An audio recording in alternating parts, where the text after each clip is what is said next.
રજૂઆત આજરોજ અમે શિક્ષકોની રજૂઆત દર ઓફિસીસમાં કલેક્ટર ઓફિસ હોય, ડી કચેરી હોય, પ્રાંત હોય ત્યાં રજૂઆત કરી.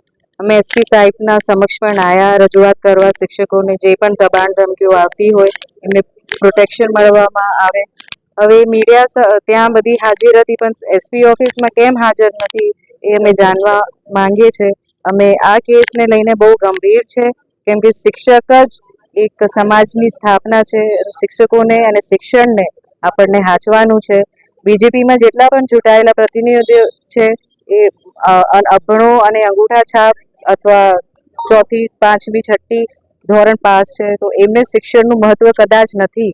તો અમે જાણવા માંગીએ છીએ કે શિક્ષણને કેવી રીતે આપણે પ્રોટેક્ટ કરી શકીએ અને એમને કેવી રીતે બચાવી શકીએ. બસ હું એટલી રજૂઆત કરવા માંગુ છું.